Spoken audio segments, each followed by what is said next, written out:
Bismillahirrahmanirrahim. Assalamualaikum warahmatullahi wabarakatuh. Pada kesempatan yang berbagi ini saya ingin menyampaikan filosofi tentang normal ya, distribusi normal atau variabel yang kita klasifikasikan sebagai normal. Pertanyaan pertama adalah kenapa normal? Apa sih yang dimaksud dengan normal? Oke. Nah, coba kita perhatikan uh, urut angka ini ya, urut angka ini.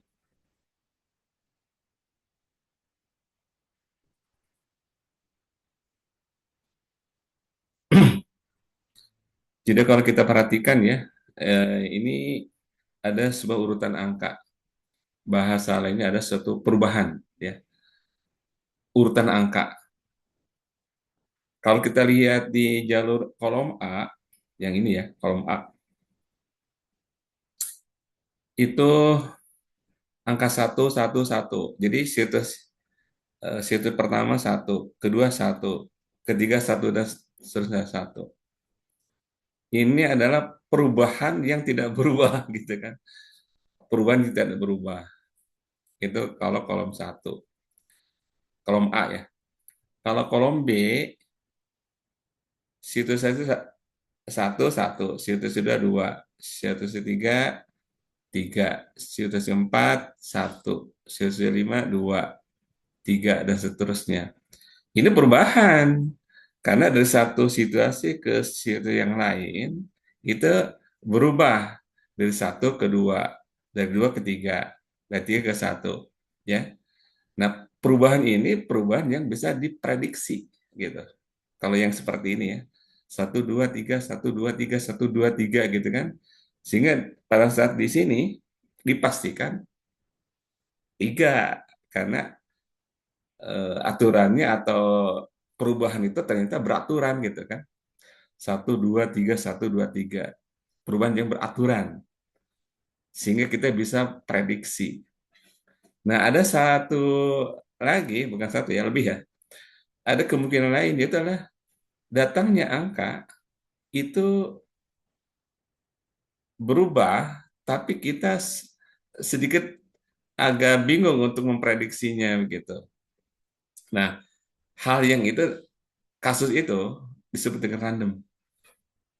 Karena situs satu 8, situs kedua 2, situs tiga 2, kemudian satu. Setelah satu angka berapa? Nggak tahu, datangnya 7. Satu datangnya berapa? Nggak tahu. Datangnya 8, gitu kan. Sehingga setelah di ujung di sini, di 7 ini, berapa setelahnya? Nggak tahu gitu. Nah, itu namanya random. Ya, nama random. Nah, dari sekian random itu, yang apa namanya, yang sulit diprediksi begitu ya. Ada satu kasus random yang kita namakan randomnya random normal, ya kan? Sehingga kita bisa memprediksi gitu, ya. Apa cirinya itu normal, ya kan? Pertama, ya, situasi satu dengan situasi dua itu tidak ada kaitannya. Kalau yang di B itu terkait. Setelah satu pasti dua, setelah dua pasti tiga, setelah tiga pasti satu. Itu situasi satu tergantung dari yang lain begitu. Tapi kalau random enggak, ya enggak, random enggak. Setelah 8 berapa? Dua. Setelah dua berapa? Dua lagi, setelah lagi itu random, ya kan? Nah, ada random yang setelah situasi tertentu kita hitung rata-ratanya itu tetap. Nah, situasi atau keadaan perubahan yang dalam waktu tertentu selalu sama atau sekitar sama. Nah, itu namanya random yang normal begitu, yang normal ya, yang normal. Seperti kasus ini ya, ini normal. Kenapa? Karena saya pantau setiap 10 perubahan itu rata-ratanya 4 di sini ya.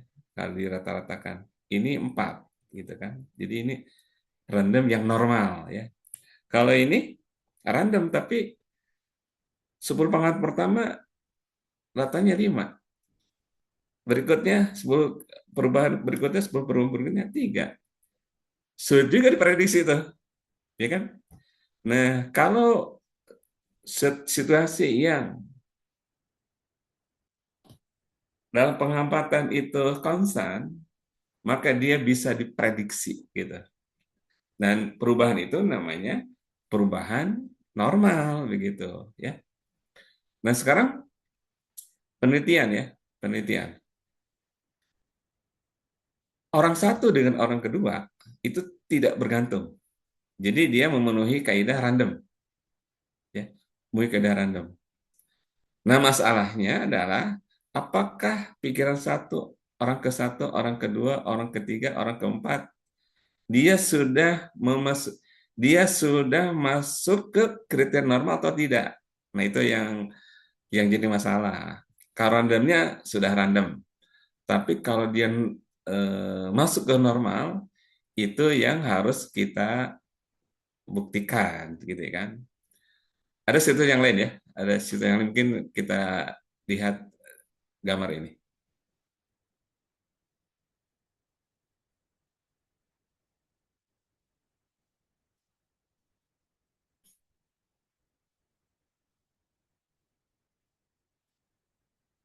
Sebentar ini yang putar-putar.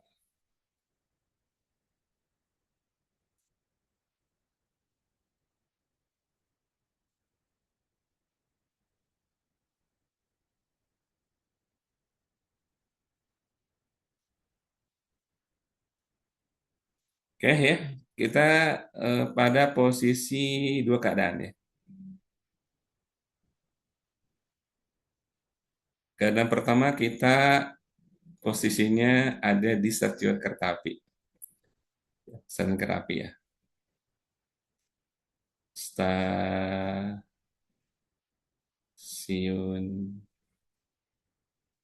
kereta api ya. Ini realnya begitu ya. Realnya begitu ya. Nah, kita nongkrong di sini. Nah, nongkrong di sini. Ya, di stasiun kereta api. Kalau kita berada di stasiun kereta api, maka kehadiran kereta api itu teratur. Dia berubah. Ya, jadi pagi-pagi jam 7.00, jam 8 ada kereta api. Udah gitu nanti kosong lagi ada kereta api. Dari sisi waktu dia tak ada perubahan. Tapi perubahannya itu perubahan yang teratur. Karena kalau tidak teratur kita tabrakan kereta apinya kan. Nah itu eh, dia berubah tapi teratur, ya kan. Jadi keadaan kereta api itu tidak disebut random karena teratur.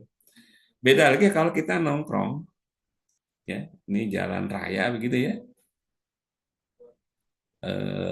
kemudian banyak mobil ya, banyak mobil begitu, ya, ini misalkan kita mobil ya, gitu kan, kita nongkrong di sini,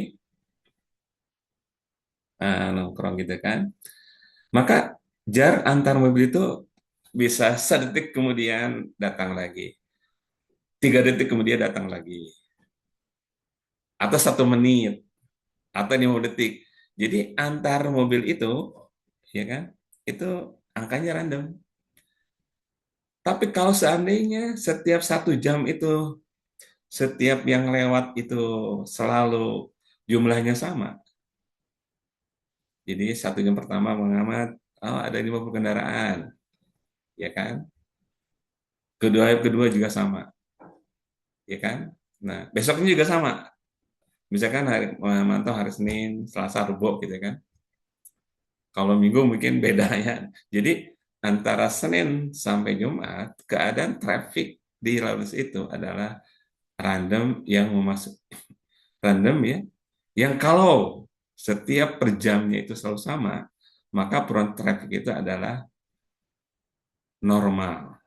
Jadi normal itu kalau kita definisikan,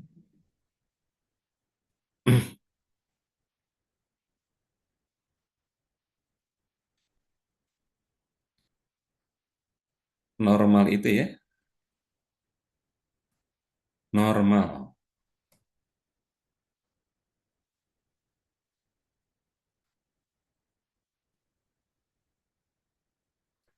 Yang pertama, ya kan, tidak tergantung situasi. Ya. Satu kejadian dengan kejadian tidak tergantung. Jadi kejadian satu tidak bergantung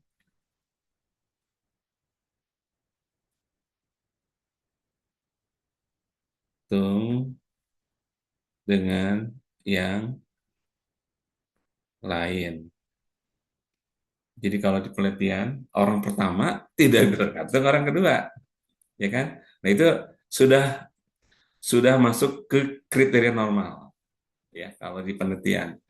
Kemudian di penelitian ya, mau berpikir pagi, mau siang, mau malam, mau Senin, mau Selasa, mau Rebo, mungkin sama. Artinya tidak tergantung dari keadaan. Nah itu salah satu juga uh, ciri atau syarat dari normal, ya kan? Jadi yang satu itu kedua tidak bergantung pada waktu, ya kapan saja ya segitu, gitu kan? Bergantung waktu. Nah yang berikutnya itu eh, dia memiliki rata-rata, ya, memiliki rata-rata, Diki memiliki rata-rata dan varian yang sama, gitu, ya, yang sama. Oke, jadi itu normal ya, saran seperti itu. Nah, tadi ada ungkapan prediksi, ya, prediksi. Jadi angka 1, 2, 3, 1, 2, 3, pas angka 2 kita prediksi 3, karena itu urutan, ya kan? Nah, ini juga sama, ya. Jadi kalau normal itu bisa diprediksi. Kalau yang 1, 2 prediksinya tepat ya, pasti 3. Kalau ini eh, kemungkinannya itu lebih banyak gitu. Sehingga kita membuat suatu namanya distribusi dan namanya namanya distribusi normal begitu ya. Nah, apa yang terjadi kalau kita bikin kemungkinan-kemungkinannya ya? Oke, jadi ini adalah garis datar namanya kemungkinan. Sorry, angka ya. Ini itu ini yang garis datar yang tegak itu adalah angka rata-rata. Angka rata-rata. Jadi kalau kita prediksi, maksud aku gini, ada urutan angka, kemudian kita rata-ratakan, dapat angka, maka kalau kita memilih angka rata-rata, itu prediksi yang paling tinggi gitu. Kemungkinan besar di sini gitu. Paling tinggi gitu. Kalau dia menyimpang kiri kanan selebar varian, ya, itu agak turun, gitu kan. Jadi kalau misalkan eh, di sini agak turun, di sini agak turun, gitu kan. Terus satu variansi. Kemudian berikutnya turun lagi, lebih itu lagi, lebih tidak mungkin lagi gitu. Jauh kalau jauh dari rata-rata. Jadi kalau digambarkan itu gambar seperti gini.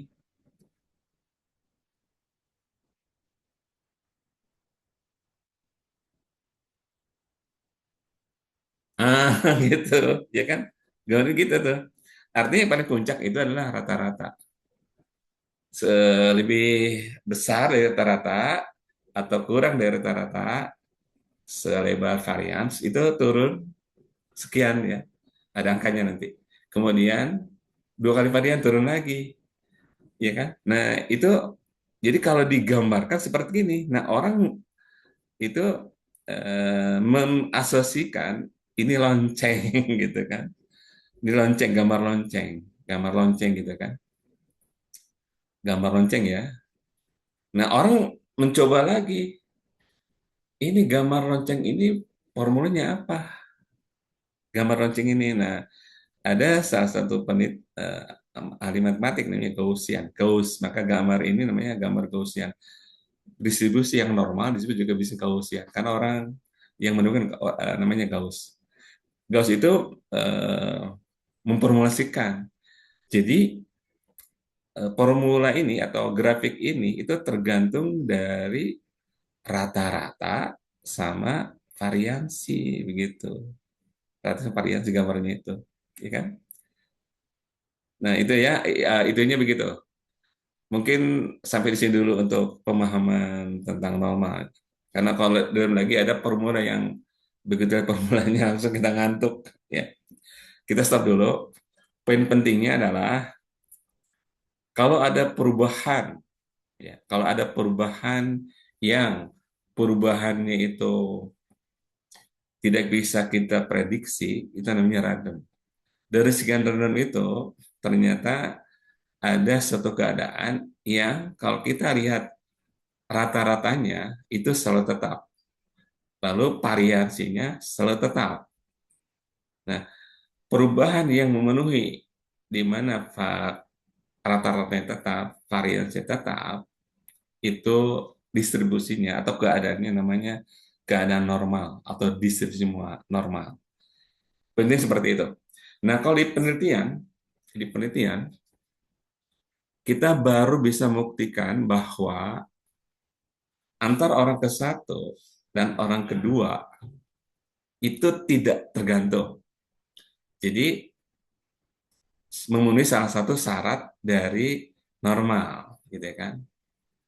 Pertanyaannya kenapa atau harus normal di dalam perhitungan penelitian? Nah, kalau itu mungkin kita bisa argumen seperti ini ya.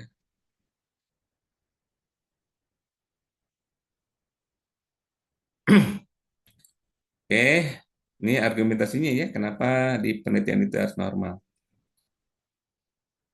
Oke. Jadi kalau kita lihat eh, ilmu statistik ya, ada yang namanya eh, Arto ya, regresi ya, yang menandakan itu adalah suatu tingkat kepercayaan ya, Arto itu. Ini formulanya itu, formulanya ini dari formula yang menghendaki antara rata-rata dan parasinya tetap. Nah, masalah di situ. Jadi kalau kita ingin membuktikan dengan cara melihat determinasi Arto,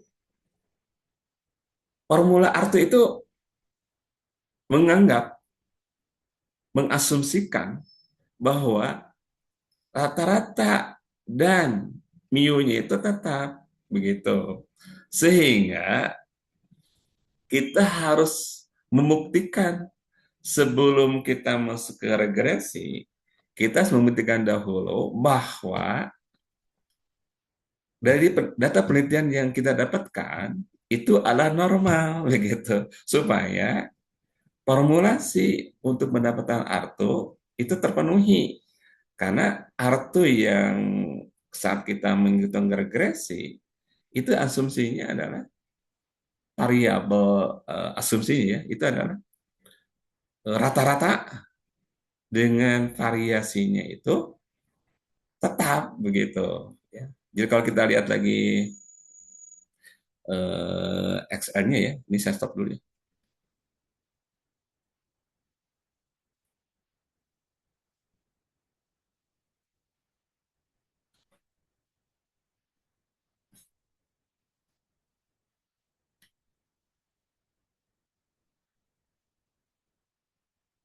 Nah ini kembali ke sini.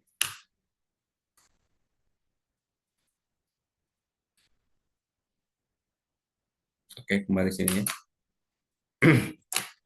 Jadi kalau ini saya ke ke timer ini. Ini kebetulan ada angka 8, 2, dan seterusnya ini kita abaikan dulu ya. Kita abaikan dulu. Jadi kalau misalkan kita punya hasil kuesioner ya, Misalkan orang ke satu, orang kedua sampai ke 50 kan ada milih satu, milih dua, milih tiga, milih empat, milih berapa gitu ya, milih lima atau berapa random ya, karena pikiran orang beda-beda gitu kan. Nah, sebelum kita apa namanya menghitung regresi, regresi itu sekali lagi adalah asumsi rata-rata dan variasi tetap. Sehingga sebelum kita masuk ke regresi, maka yang punya data kita itu buktikan dulu bahwa itu adalah normal begitu. Supaya kita mendapatkan rata-rata dan variasinya tetap begitu. Oke. Jadi mahasiswa ya, kita bisa paham ya kenapa sebelum masuk ke regresi kita tunjukkan dulu bahwa data kita itu sudah memenuhi normal atau distribusi normal. Karena kalau kita sudah membuktikan apa yang kita dapatkan data itu normal, itu dipastikan bahwa rata-rata dan variasi itu adalah tetap. Itu ciri khas dari normal. Karena variasi dan rata-rata tetap, maka formula menghitung regresi menjadi benar begitu. Begitu alasannya ya. Kenapa kita mesti membuktikan dahulu itu adalah normal. Kalau misalkan tidak normal, bagaimana solusinya? Itu lain lagi. Lain lagi persoalannya. Persoalan hari ini adalah sebelum masuk ke regresi, maka buktikan dahulu bahwa itu adalah normal.